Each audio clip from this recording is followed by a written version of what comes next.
Американската вселенска агенција НАСА разгледува можност за лансирање мисија на Марс веќе во 2026 година, што представува значителна промена во нејзините приоритети.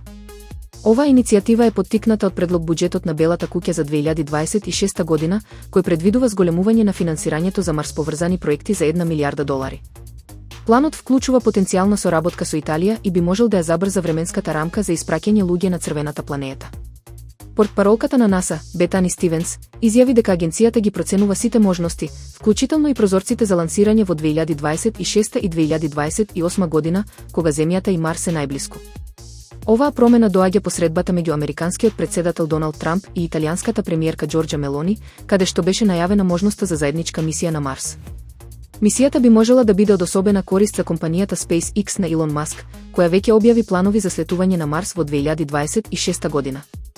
Иако и други компании, како Blue Origin и ULA, развиваат ракети способни за Марс, само SpaceX има јавно објавени планови за слетување на планетата во тој период. Сепак, оваа нова насока може да предизвика конфликти со Конгресот, кој има мандат за долгорочни лунарни иницијативи и би можел да се спротивстави на откажувањето на програмата за лунарната станица Гетавеј.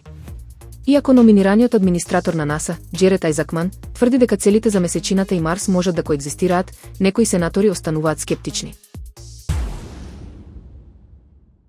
Големите јазични модели, како што е ChatGPT, стануваат се почесто користени алатки во секојдневниот живот. Сепак, експертите предупредуваат дека споделувањето на одредени информации со овие алатки може да представува безбедносен ризик. Иако компаниите тврдат дека не ги користат податоците од корисничките разговори за понатамошна обука на моделите, податоците остануваат зачувани во корисничкиот профил. Доволно е некој да ја отвори историјата на разговори со AI и да дојде до чувствителни информации.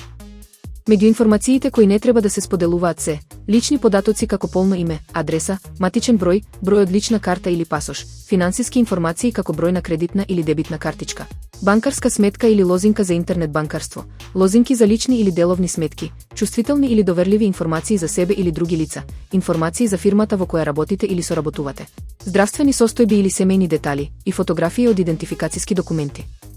Експертите советуваат дека, исто како што не би му кажале доверливи информации на случаен минувач на улица, не треба да ги внесувате во разговор со чатбот.